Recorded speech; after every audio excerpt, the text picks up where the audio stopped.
Welcome to New Life Live, the premier place to receive free advice from Christian psychologists and counselors for the mental, emotional, relational, and spiritual challenges you face. Since 1988, we've offered compassionate responses that combine God's truth with proven psychological principles to guide you toward healing. Our phone lines are open. Call us now at 1-800-229-3000. I am so glad you've joined us today here on New Life Live, and I'll be even gladdier if you call in and talk to us at 1-800-229-3000. I'm your host, Brian Perez, and we'll be in the studio for 2 hours today. Maybe you need help with finding a Christian counselor. Perhaps you're a parent looking for advice on raising your kids, or you need encouragement to deal with your parents or your in-laws. Clinical psychologist Dr. Alice Benton will be here this hour, and clinical psychologist Dr. Jill Hubbard will be here both hours. And Jill, what's on your mind to start us off? Well, hello, everyone.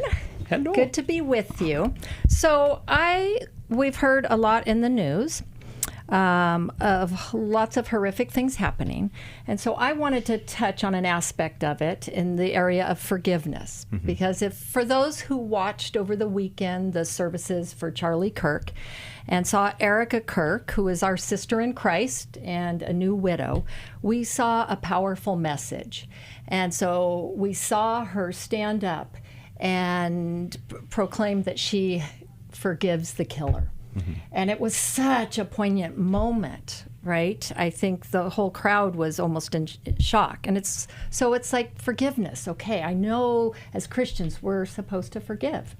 How did she do it? Mm-hmm. How did she stand up there and proclaim that, right? Well, the how is only through Jesus, mm-hmm. right? Staying really connected to the vine. That's how we do it. Yeah. Okay, but why? Why did she do it? Certainly we want justice, right? Mm-hmm. Well, I think, one, because God calls us to forgive, but to free herself mm-hmm. and her family from the bitterness and the hate and from being tied to the killer. Like, we have to unhook ourselves from those who hurt us, or we stay forever in bondage to them and they have control. And I think she was proclaiming, he doesn't have control over me. Mm. Only Jesus does, right? Mm-hmm. And I think for all of us, she was proclaiming it, because that's what we need, because you don't solve a problem at the level of the problem, right? You don't solve hate with more hate. But this was powerful, and I know I've had big things happen in my life, and it's been hard for me. I got to quite honestly say it's been really hard for me to forgive, and I have to do it over and over and over again. And I think that forgiveness is a process and a journey. Will she never have feelings again? No. She will have feelings. She's going to have all kinds of feelings. And she may, with the ongoing stuff and discoveries, she may have to forgive again and again and again. And so I was looking at our dear Dr. Dave Stoop, who has quite a legacy here at New Life, and his book, Forgiving What You'll Never Forget. Mm. And he was talking about some myths and truths. And he quoted a guy, Thomas, can't say the name, Sazes, MD, "The stupid neither forgive nor forget. The naive forgive and forget. The wise forgive but do not forget." Mm. And I think that's important. We don't forget because we learn from it and we have to process through it. We don't forgive and go, okay, done with that. Mm-hmm. So I was going to go into some of the myths and truths that he was talking about, but I can save that for a later time since we've got some music coming on now. And not just any music. But let me also say, let me quote here from Colossians 3:12 through 14. "Put on then, as God's chosen ones, holy and beloved, compassionate hearts, kindness, humility, meekness, and patience, bearing with one another. And if one has a complaint against another, or murders another, let's say, forgiving each other as the Lord has forgiven you. So you also must forgive. And above all these, put on love, which binds everything together in perfect harmony." Tall order. Let's talk about it. 1-800-229-3000. The Life Recovery Conference is online Saturday, October 4th. It isn't just for those struggling with addiction. It's for anyone ready to break free from destructive patterns and build a foundation for lasting change. Our expert speakers will equip you with biblical tools to face life's toughest challenges and find real transformation. You'll walk away with practical strategies to overcome anxiety, shame, and relational struggles, plus biblical wisdom for grief, finances, and identity. You'll also gain tools to recognize unhealthy patterns and clear action steps to choose wisdom every day. The Life Recovery Conference is for everyone. Whether you're just beginning your journey, looking for fresh tools, supporting a loved one, or leading others, you'll find hope, direction, and encouragement. Change starts with one step. Register today for the Choosing Wisdom New Life Recovery Conference at newlife.com or call 1-800-NEW-LIFE. That's 1-800-639-5433. To find out more information about New Life or to order any of the resources mentioned on today's program, call 1-800-NEW-LIFE. Now back to New Life Live. A great way to start your day is by getting into God's Word, and we can help you do that with our daily devotion. If you're like me, you open your email and boom, right? You're off and running. You know, you get the your mortgage is due tomorrow. Your car payment is due the following day. Hopefully you More know bad that. news in the world today. All this stuff that's going on, right? And so when you subscribe to the New Life Daily Devotion, just skip ahead and find that one first. We send it out early in the morning. Just read that, and then after that, don't read the other emails. Just soak on it for a few minutes. And you can sign up by going to newlife.com, go down to the footer of our homepage, and sign up there with your email address. It's free. All right, 1-800-229-3000 is our number, and here is Susan calling in from Knoxville, Tennessee, listening on WRJZ. Welcome, Susan. Thank you. Welcome. I'm glad to be talking to you. So what's going on? No, don't be nervous. You're It's amongst okay. You friends. can welcome us too, Susan. Yes. Well, okay. I have a 45-year-old niece that lives 3 hours away, and she's had a diagnosis of schizophrenia for at least 20 years and heavy alcohol use also. We don't have regular contact with her, but I found out this past weekend from her father, who is my husband's brother, that she's about to be evicted from her apartment. She has chronic money issues, and in the past year, we've given her significant money, and it's like throwing it into the black hole. She's been trying to provide a home for her mother, who is cognitively impaired. And if she's evicted, of course, she cannot do that. The father, who is my husband's brother, left the family when she was about 2 years old. And I believe her emotional issues might somehow be related to that. And my question is there any way I might be able to reach this father to see her as a mentally ill person instead of someone he's very afraid of enabling? Dr. Alice, what would you say? And just to clarify a detail of the story, your niece cares for her mother, and her mother is cognitively impaired. So you're worried about both of them losing their housing. There is a brother to this. There's one other child in this family, and he lives in Nashville also. And I believe he is going to make room for the mother, but not his sister. It's a small house. Yeah. And your concern is about helping your brother-in-law understand the mental illness side of this struggle. Yes, and what possible resources are there for people with heavy alcohol use, obviously self-medicating, and mental illness combined? What's your relationship like with your brother-in-law? And what's the relationship like between the brothers, your husband and him? My husband and this brother-in-law speak maybe once every 2 months, and I am definitely not close to the brother-in-law. He's just a whole different personality type than I am. And this side of the family, he especially, does not like problems. They don't want to get dirty. They want clean, tidy packages. He inherited that from my mother-in-law, and thus the distance. He lives states and states away from her and is absolutely sworn off giving her anything, which I understand that, but there might be some kind of responsibility, in my view, he might shoulder here. And is that why your focus is on him, getting him to understand? Because the family needs financial help and emotional support, and you hope to motivate him to do that better? I don't know that I can motivate, but maybe say, here are the steps, here are the numbers, here, because I'm a nurse myself, and I know that options range from someone becoming her conservator, and which is a very long kind of legal process. And it would be difficult for us to step in to become a conservator, that kind of thing, because I don't believe she understands how sick she is. Obviously, she has very disorganized thinking and is not making clear decisions. She quits jobs constantly and is not reliable. In fact, she was just found about a month ago passed out drunk in her car, had to go before a judge, and he basically put her in some kind of lockup for about a month, and she was totally dry during that time. But the minute she got out, she started drinking again. Dr. Jill?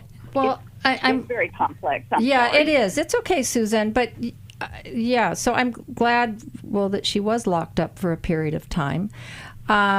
Sometimes it's hard to tease out, and I'm wondering, was she diagnosed with schizophrenia prior to using alcohol, or did that kind of coincide with the alcohol use? Before her mother was cognitively impaired, she shared with me that she was diagnosed as a schizophrenic in her early 20s. Okay. And that is usually when. Yeah, my guess was that she was not, at that point, self-medicating with alcohol. Okay, But so the alcohol, that's a guess. yeah, the alcohol use then ensued over the years. So I'm wondering, because she does then have that diagnosis, I'm wondering about her being in a board and care. And have you looked into that and what Tennessee offers for the mentally ill? So that's why I'm calling you. Okay. This is Well, what I need help with. yes. I know here in California we have what's called board and cares for people that are on permanent disability and are mentally ill and can't fully care for themselves. So usually in those facilities, they make sure that they take their medication, and then the people kind of come and go to work. Sometimes they have day programs where they teach life skills and things like that. And so having her, someplace where she's safe, number one, and then she's getting properly medicated instead of the alcohol. Now, she's developed quite an alcohol problem, so she may have to go into a detox program first and have, medical assisted detox, because it, just stopping. I mean, she stopped for a month and was able to do that. But I know we've got hospitals here, the behavioral health programs, where they will take people in and detox them and get them on their proper meds, stabilize them, and then come up with a plan moving forward. So she needs some people, some advocates in her corner, because she's not going to make right choices, because you've already said she has disorganized thinking, and it sounds like she's probably not on proper medication, and if she is, the alcohol is messing with it. And so she, and you know this, she can't function properly. So bless her heart, she's trying, but it's pretty scary when you cannot trust your own mind. And so better to obliterate it is how some people feel. So she needs the proper structures and places that are made for people like this and that can come alongside. And, they're not usually glamorous, but every state has their own mental health system that you need to tap into.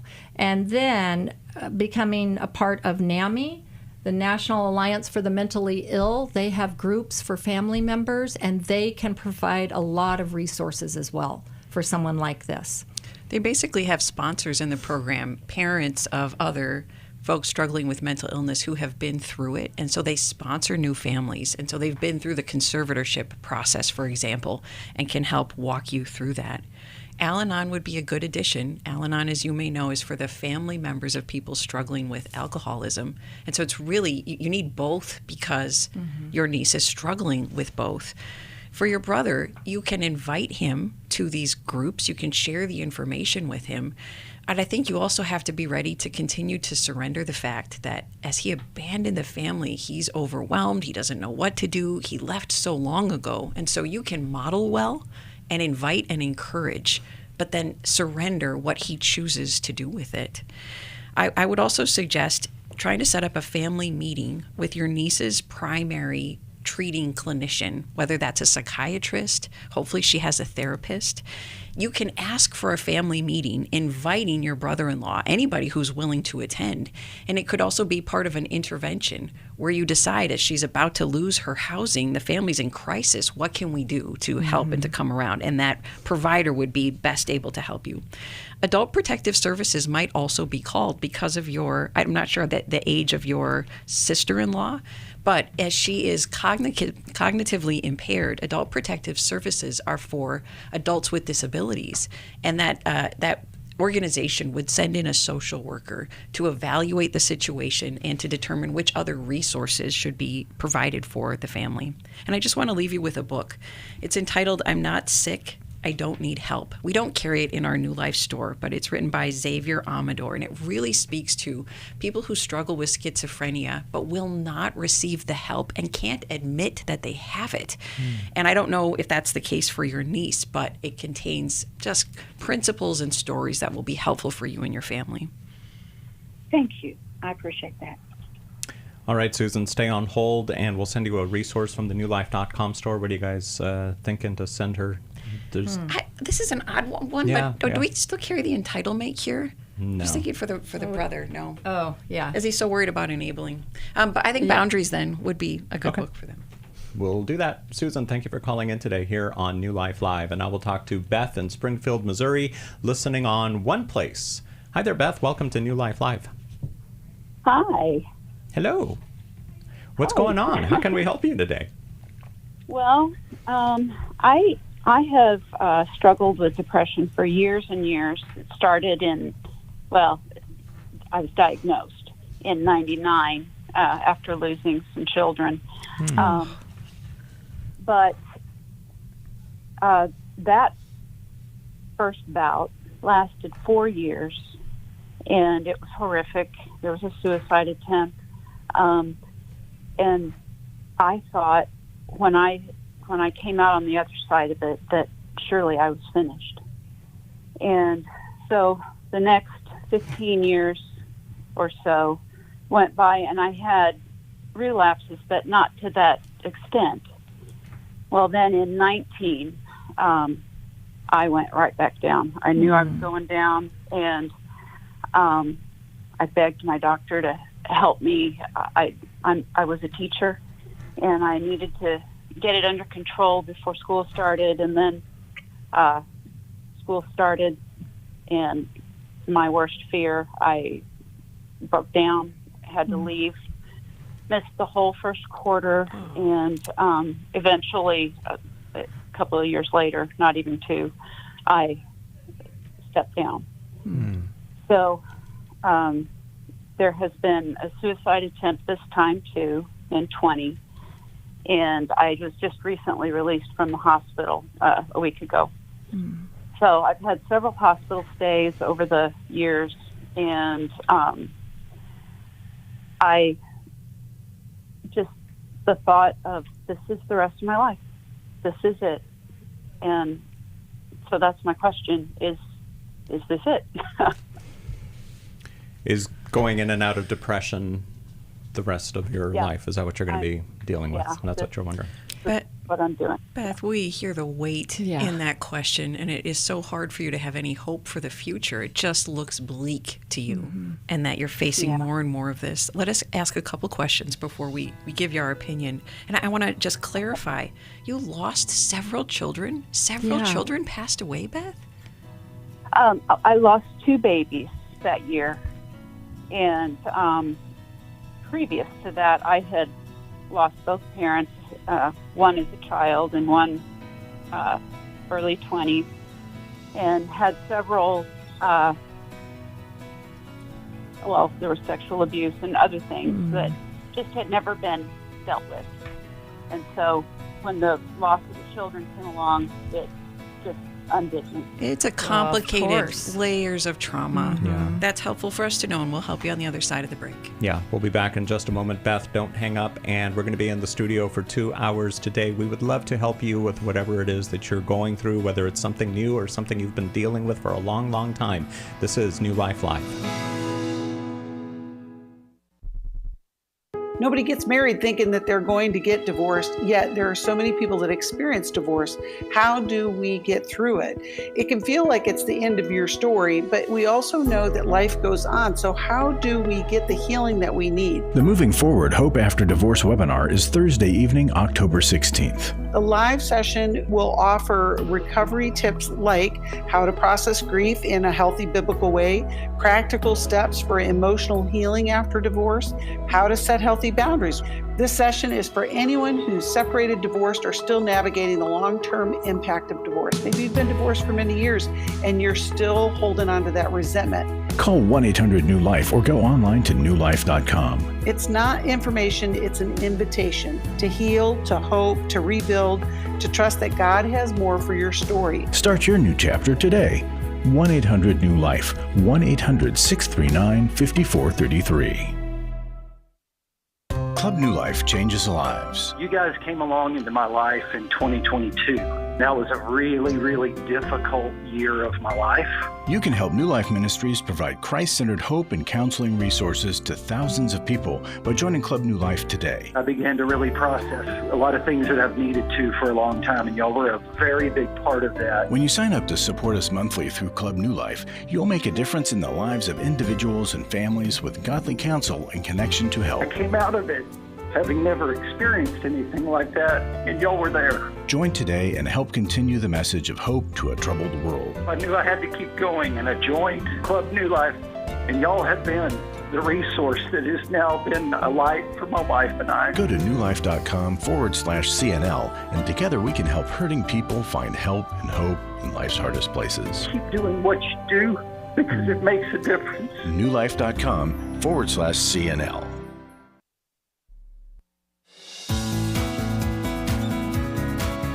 To find out more information about New Life or to order any of the resources mentioned on today's program, call 1-800-NEW-LIFE. Now back to New Life Live. Let's go back to Beth in Springfield, Missouri. You still with us, Beth?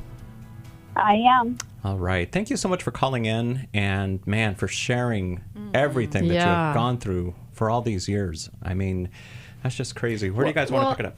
And Beth, what you just shared about the losses that you've had, in addition to the sexual abuse, in all that you've been through, have you been through therapy? Have you, dealt with this trauma? Yes. I went through some EMDR, Okay, and I have a wonderful Christian therapist now, good. and I've had a couple in the past too who have helped me so much. And so I'm very, very grateful. The thoughts of this being it forever, it's like, oh boy. Right.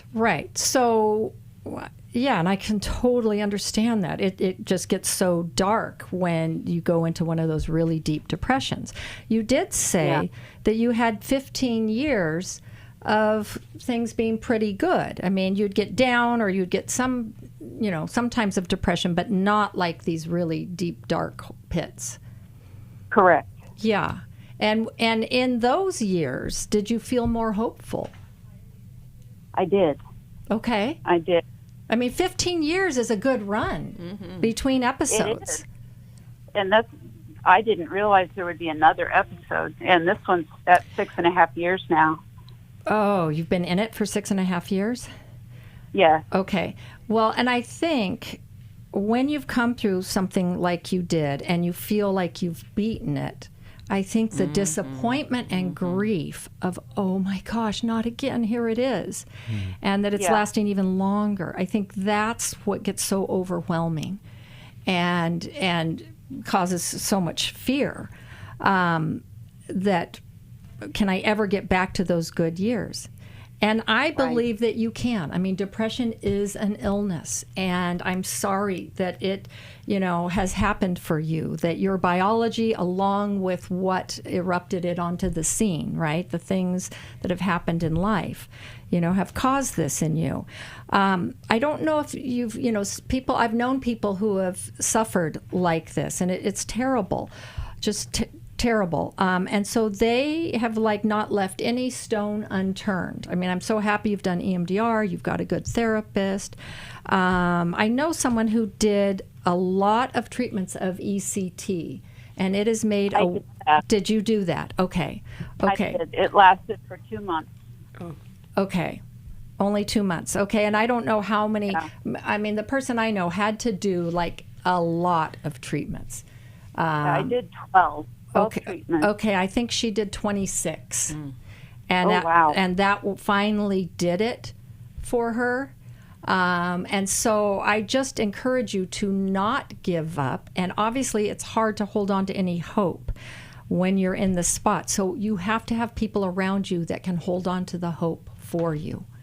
And they're doing all kinds of, there are all kinds of new treatments for the brain that can be effective. I know someone else that has gone to what's called Cereset, where they use sound waves to help rebalance the brain, and someone who was really depressed, and it really helped that person. And so I think exploring some of these new and alternative treatments would be really important, as well as doing the things that you know to do for depression, right? When we're depressed, and this is for years, we don't make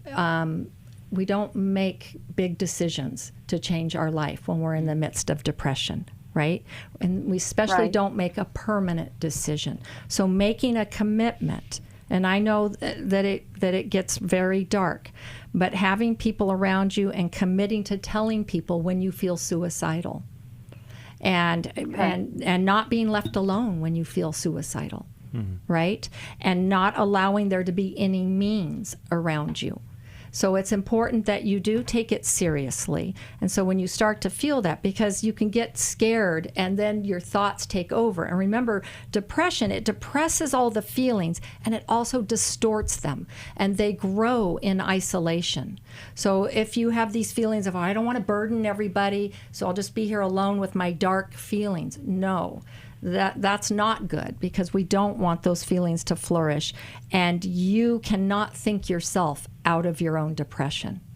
So you need to constantly be in contact, and if you're in the darkest of the dark places, then you need to be seeing your therapist multiple times a week, whatever it takes to help contain that. But we can't give up, Beth. Your life isn't over. I don't believe it will always be this way, even though the valley looks so dark. Beth, have you ever ministered to another person because of what you yourself have suffered? Yes. How so? Yes. Just what's the headline of it? Okay. Well, just this past hospital visit, a woman came in who had attempted suicide, and I don't know, something about me, she just kind of stuck to my side, and I was able to share Psalms with her and just encourage her to keep going. I had that sense that even in your darkness, you let God use you and shine a light through you, whether or not you can see it, but you pass it on to other people. So I want to point out to you that even with 2 attempts to take your life, God still has purpose for you, and you served it yet again by ministering to someone else. He's not done with you yet. Depression is cyclical. Your depression is cyclical. You already told us that. So it will ease again. It may never be gone forever, but it will lift again. And you have divine purpose on your life still. All right, Beth, thank you so much for calling in today here to New Life Live. We're going to take a quick break, and then we'll be back with more of your questions. Stand by. I became aware that my husband had had an affair. He was viewing porn on the computer. I was totally unaware of anything like sex addiction. Through the workshop, I truly believe my soul has been restored. The workshop educated me about what sex addiction was. It also gave me courage. I learned how to stand up for myself. Without a doubt, it was the most significant thing that I did. The Restore Intensive is coming to Washington, D.C. November 7th to the 9th. Register online at newlife.com or call 1-800-NEW-LIFE. Enter the code NLL for a discount. That workshop is where I found the tools and the people to heal from this most heartbreaking thing of my life. 1-800-NEW-LIFE and the discount code NLL. Do you need help for life's hard situations? My husband recently said he wanted a divorce. I'm confused on what I should do. I have an eating disorder. New Life Live answers your questions on relationships, grief, addiction, trauma, anxiety, and much more, all from a biblical perspective with our panel of professional counselors and psychologists. I learned a lot from your program. You help so many people. I appreciate your ministry. Whether you listen or watch, there are so many ways to connect with us to ask our panel of counselors a question. Call us Monday through Wednesday at 1 p.m. Eastern, 10 a.m. Pacific at 1-800-229-3000 to ask your question on New Life Live. Or go to newlife.com/radio for other ways to get your question answered. I'm trying to find help. I just want to know how to set boundaries. If it's a sin, what am I supposed to do? Need a therapist or a coach, a resource, or an intensive? Call us at 1-800-NEW-LIFE. That's 1-800-639-5433. 1-800-NEW-LIFE.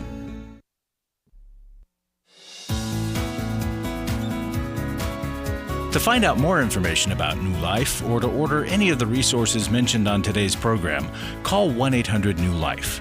Now back to New Life Live.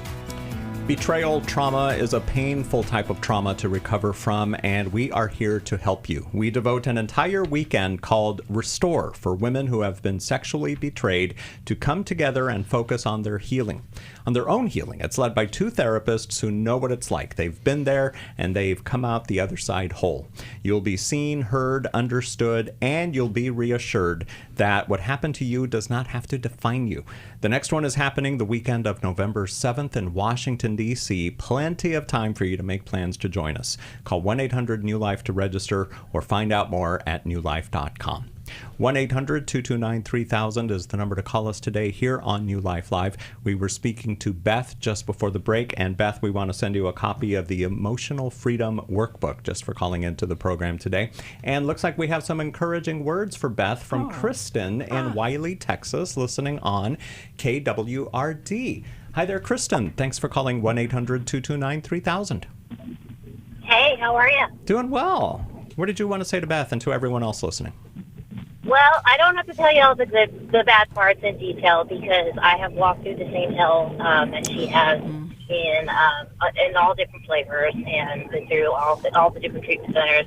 Tried everything for 25 plus years to beat addiction, trauma, everything that the devil had thrown at me, and I thought that all hope was lost. I thought that was going to be my life, and I came to a certain point where it was between let Satan have me and standing on the promises of God, and I finally said, Lord, I have no shoes on my feet, I have no toothbrush, and I said, if you're real, I will give you the rest of my life, and I surrendered everything, Lord, and I finally gave it over, and when I found out and I realized who I am in Christ, and I found out how much I really am loved, He healed me.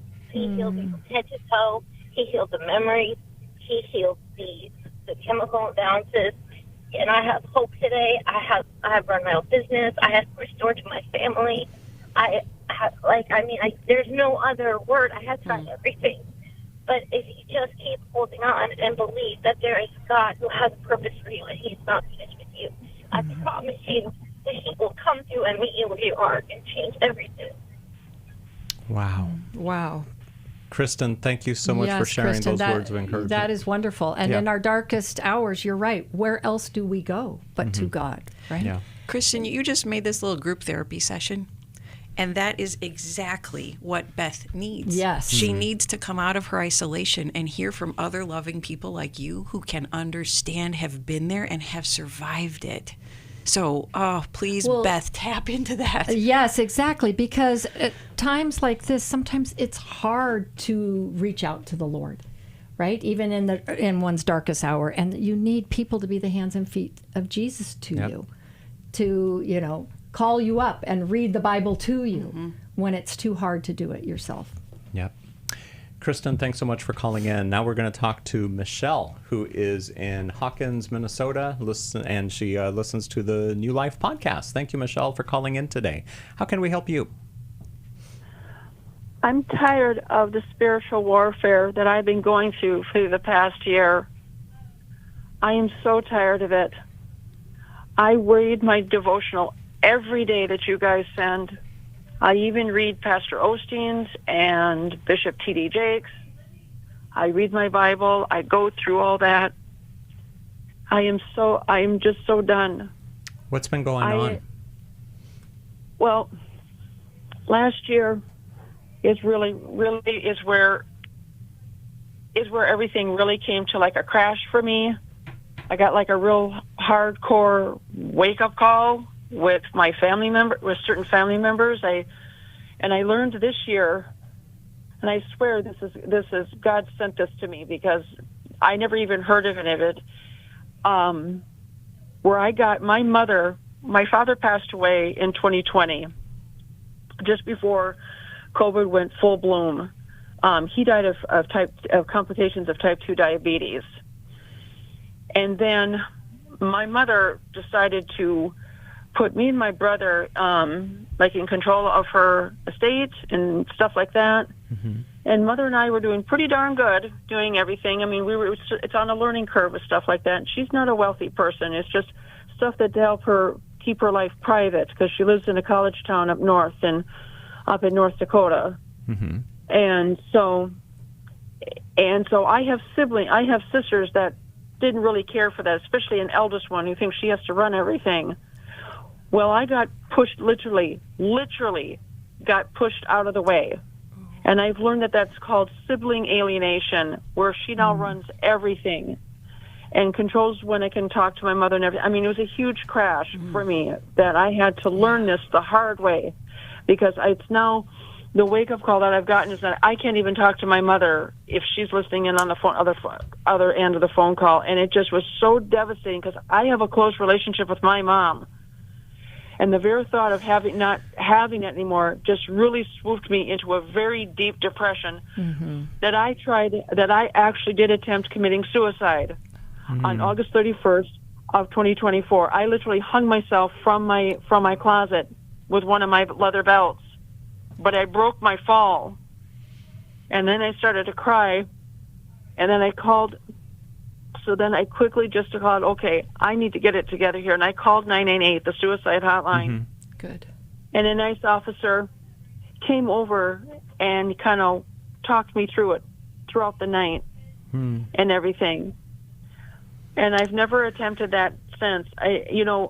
We have depression on my father's side that I have learned because my dad's father, my grandpa felt that when we lost Grandma Evelyn, my dad's mother, in '68, she died of a cerebral hemorrhage, and Grandpa Feltz committed suicide 9 months later. Wow. What would you guys say to Michelle? Well, no wonder why you saw that as a viable option.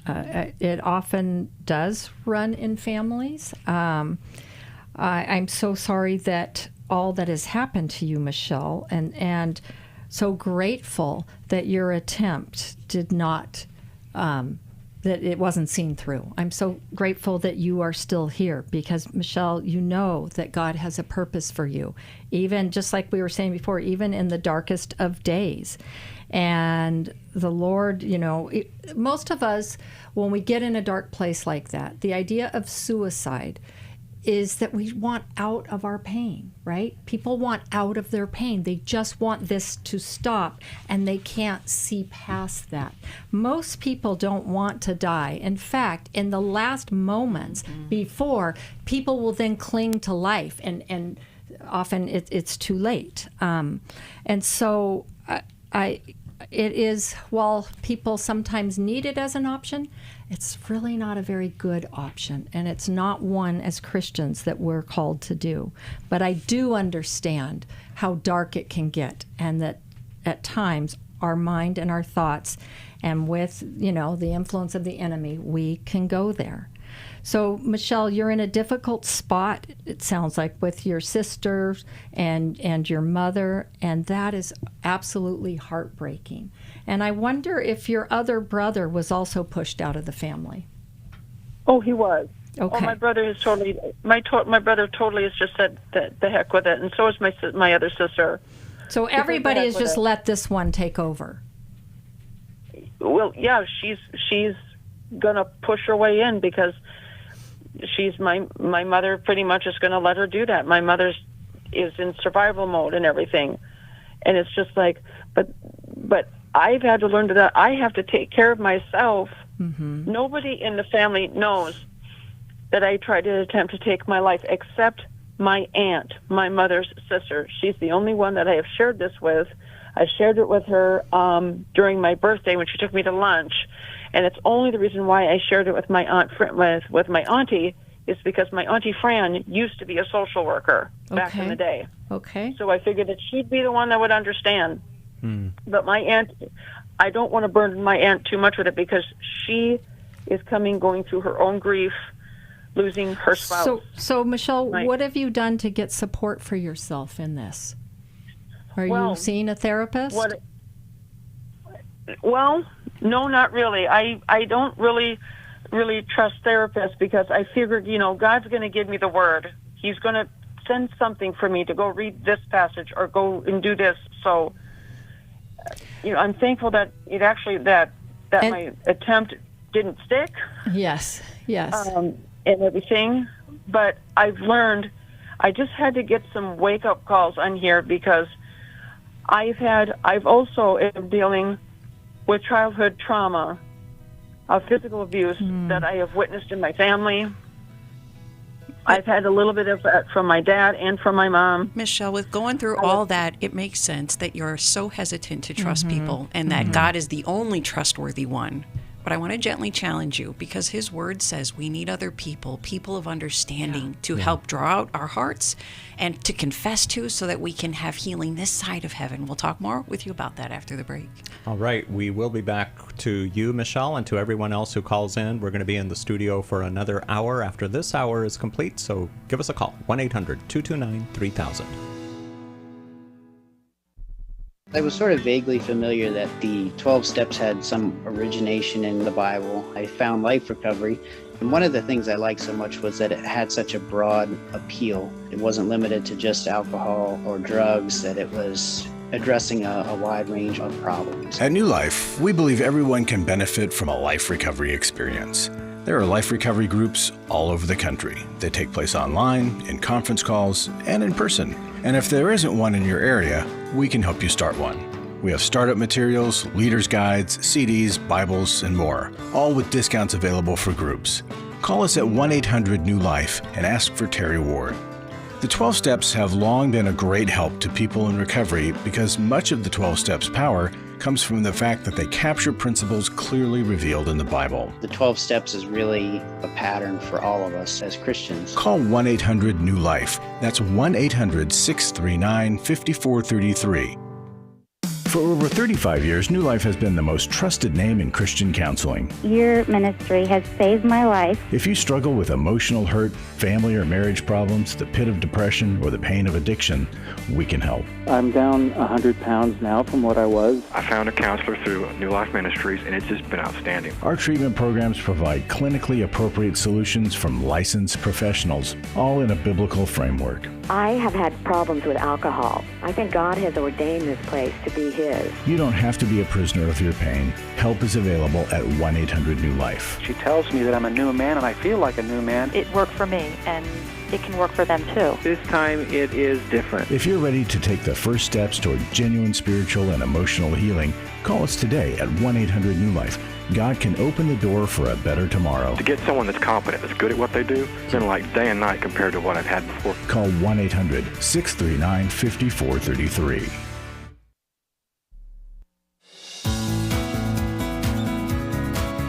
To find out more information about New Life or to order any of the resources mentioned on today's program, call 1-800-NEW-LIFE. Now back to New Life Live. We've got lots of great calls on the board that we're going to get to, and we're waiting for you to call us too at 1-800-229-3000. Right now we want to go back to Michelle in Minnesota. You still with us, Michelle? I am. Great. We want to praise you. We were noticing something over the break. Jill thought of this. Oh, well, Michelle, I understand. First and foremost, we want to trust the Lord and His Word. And I understand with all that you've been through why there would be a lack of trust in people. And yet, Michelle, I can't help but notice that you called us this morning and have given us a little bit of trust. As well as you said, you also read devotionals that are written by pastors and other people. And you called the suicide prevention hotline. And you called, You yes. let that officer into your home to talk with you for quite a long period of time. So there are times where you break out of only God and I, God is the only safe one. And you're letting people in, and that is the answer. Cautiously and with wisdom, which people you let in. But we praise that you've had the boldness to do that. Mm-hmm. And that maybe there might be some others that could also come alongside you and help you, so that things, when they get so dark, you won't be alone in that. And that's where we were talking about, we have lots of Christian therapists that have been vetted by our team and are good referrals for that, to help you in that journey. Or there are groups that can be helpful. Michelle, a guiding verse for me is James 5:16. Confess to one another so you can pray for each other and be healed. God's plan is not for it to be just me isolated with God. It is for us to build community. Sometimes that has to be outside of our family because your sister may not be a safe person to share what you're going through. No one in your family knows about the suicide attempt. There's a lack of safety there. But allowing yourself to build a trustworthy Christian community is part of the answer to the spiritual warfare. Your energy tank is running on empty in this war that you're in. And God's way of giving us fuel is through other trustworthy people. We're going to send you a book called Trust that will show you how to find those trustworthy people. So stay on the phone. Thank you so much for calling us today, Michelle. 1-800-229-3000 is our number. And now here is Ty in Colorado Springs. Welcome, Ty, to New Life Live. Hey, how you guys doing today? Doing well. How can we help you? Well, I'm dealing with some communication issues with my wife. Give you guys a little bit of background story. We were going to get a divorce last year around September, and then God did the miraculous. I came back home, and we've been working on things ever since. Me and my wife have been together about 23 years, and our communication is very difficult. Because whenever we get into a situation where we're dealing with some complex things, emotions run high. And it's usually, so I'm going to take responsibility for my part. There are times when my voice gets a little, elevated, but I don't yell much. And so in saying that, there are times when I'm just talking to you and my voice is elevated because I fluctuate my voice. but her interpretation is that I'm yelling when I'm actually not. Or she'll say to me that I'm mad, or, you know, I'm a certain way, and it's all based on emotion. And when it comes to my wife, when I'm talking to her, she gets emotional about things, and I'm trying to talk to her, and I'm like, you have to be methodical and remove your emotion from it, because you can't hear me, because your perception of what or how I'm relaying what I'm saying to you is affecting you wrong. How does she take that, Ty, when you say that? She gets bothered by it. Of course. Ty, of course she would. If she's having emotions, and you're right, emotions cut off your thinking, your ability to think and process things. But if there's emotion coming up, then you have to first acknowledge her emotion. Hey, sweetheart, I noticed you're starting to tear up, or it looks like you're having some feelings. Tell me, what's going on inside of you? What was there something that I said that brought up the feelings? And you explore, you stop, because the content of what you're talking about is less important than the process of communicating. And when you're able to separate things, which men are more capable of separating their emotions from their thinking, right? You have less connectors in your I'm so much more methodical. Of course, okay. Emotional. So stop expecting her to be you. She's not you. She is not you. You have to, God has put you together with someone who is very different. And see, you go to your head all the time and you think your way out of problems. And that works for a lot of people. But she's the feeler in the relationship. And so God gave you someone so precious to help you attune more to feelings and to be in touch with your own feelings. You can help her think more, and she can help you feel. And thus, there's more of a balance. And you guys are working towards, you want to edify your partner and move them closer to the Lord. So this is the journey that you're on. Does that make sense? It makes a lot of sense. And here's where I'm going to piggyback on that. Okay. I'm hearing you loud and clear. It's just that there are times when she's emotionally charged. Okay. She's loud. She may be yelling. Okay. And I'm like, you need to calm down. Okay, so do you know why she's... Hold on. Okay. Hold on. And then I'm going to add this. During the process of her working through her feelings, she'll say to me, or rather, I will say to her, what is it that you want me to do? And she'll say, go to God. Okay, well, I will go to God. I will repent or whatever, and she will hold on to that. She will hold on to things, the last issue that we've been dealing with, she's been holding on to it for almost a month already. And I'm like, okay, I'm not going to grovel to you. I'm just not in that position to be groveling. We sat and we had a conversation about this, but you're holding on to it. So you need to go to the Father, lay it down at his throne. And she even admitted she's having a hard time. Okay. Well, don't whip me 7 times because, you can't get through what you're dealing with. Ty, you're getting more than your fair share of her upset. There is spillover onto you that probably has little to nothing to do with you. Some of it is just she's overwhelmed with emotion. And I bet she has a history of coming from a family where there was a lot of yelling, there was a lot of anger, and not much safety. Is that true about her history? Absolutely. Yeah. So as frustrating as this is for you, it is an opportunity to bring healing, even retroactive healing with what she went through. And a good couples counselor can help you do that. Our How We Love book can help you do that. The Comfort Circle actually helps us to be more methodical by becoming better listeners to one another's emotions. So we're going to send you How We Love, and it's really going to launch you and your wife into being better able to understand each other's different extremes and styles. Now, perhaps Ty wants a guy's point of view because he's like, well, you know what? The ladies are over here. Of course, they're going to take my wife's side, so let me chime in. You know what? They're right, Ty. What Jill and Alice just said, absolutely right. So we're going to send you a copy of How We Love from the newlife.com store. Thank you so much for calling in today. 1-800-229-3000 is the number to call us. We're going to be in the studio for another hour. We would love to talk to you about whatever it is you're going through. You've got stress in your life, anxiety, whatever it is.